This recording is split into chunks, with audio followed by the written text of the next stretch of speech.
Welcome back, guys. So today I'm here with SVT. Here it says show your perfect look. This is the packaging that I got everything in. It's a red drawstring bag, perfect to store your wig in after you wear it and cleanse. I got a pair of wig caps, a pair of lashes, and finally the wig, which is a 28-inch 13x4 lace front. They say it's beautiful. It's a loose curly texture. It's so gorgeous. It's so soft, and it came pre-pluck, of course. All right, so I love that. It's a full 13x4, like from ear to ear, so that's another plus. And there's a total of 4 combs on the inside of the cap, as well as this elastic band and adjustable straps in the back for more security. So that's always a plus. Like, in my opinion, the more security, the better. It always adds to, if you want to go ahead and wear the wig glueless. So I'll go ahead and I start with the whole application process. And you see, I really like the pluck job on this wig. It looks very realistic and flat, so that's always a go. And I'm just cutting away the excess lace, firstly from around my ears, so that the wig can fit comfortably around that area. You guys know the drill. And I went ahead and did a nice glue install today. I'm using my lace beacon glue, and I'm just taking my time to just apply this. I applied 2 layers of glue. I believe I only got 1 on camera, but it's 2 layers that I applied.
And then I went ahead and just laid the wig down. I just took my time. Don't rush, especially if it's the first time.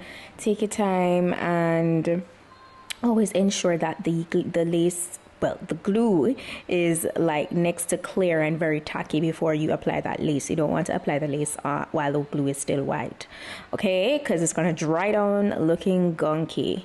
All right, and I just applied that elastic band for a little bit just to press the lace in before I proceeded to cutting away the extra lace from across the hairline. So it wasn't very long that I let it sit there at this point. So now I went back in and I was just looking at the hairline, admiring it really and truly, and then I started to just cut away the extra lace in sections. It's a transparent lace that we're working with today, and trust me, it definitely melted down really nicely. I absolutely love that. So the lace I highly recommend. They did their thing. It laid exactly how it needed to lay, and as I said, they did a great job with plucking it. I do not like when the hairline of any wig or frontal is bulky, and this definitely wasn't that. So now that I was done with removing all the extra lace, I just went in with some gel for my edges. I did some swoops. This is very optional. You don't have to do any swoops. You guys know I give you enough options where, you know, sometimes I don't do any swoops or baby hairs, and other times I just do. It all depends on my mood, and you know, you choose to do what you prefer, you know. So I went ahead and did a center part today as well. I've been doing side parts a lot on my curly texture, so today I said, you know what, let me go back to a center part, and I was just using my hot comb to lay that nice and flat.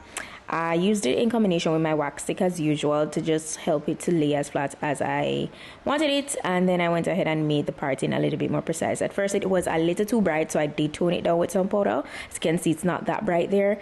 This is the hair in its dry state. It is so gorgeous. These waves, so soft, so soft.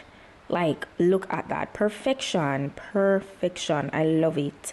And of course, you guys know, once it's a curly texture or wavy texture, I'm gonna most of the time try to also get it a little wet for you. So I did proceed to doing that off camera, and then I came back, and this is where I got it wet. You can see the clear difference, but I didn't want a super wet look, because this is just that type of texture as well. If you're definitely not going for the wet look, then you don't want to make it too drenched, because it can get too flat, you know, and then it looks like the wig doesn't have any hair in it. We want it to look nicely dense still, but yeah, this is how it looks. This is how it turned out. Shout out to SVT hair. This is the amount of shedding that I got. All right, just to show you some minimal shedding.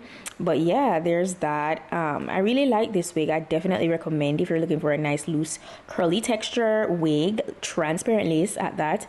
I'm going to be sure to put all the details of this wig and the direct link in my description box, so please go ahead, check that out. And for all my discount codes, you know, Black Friday deals, all of that, check my description box. That's it for today, guys, and I'll see you in my next video. Bye.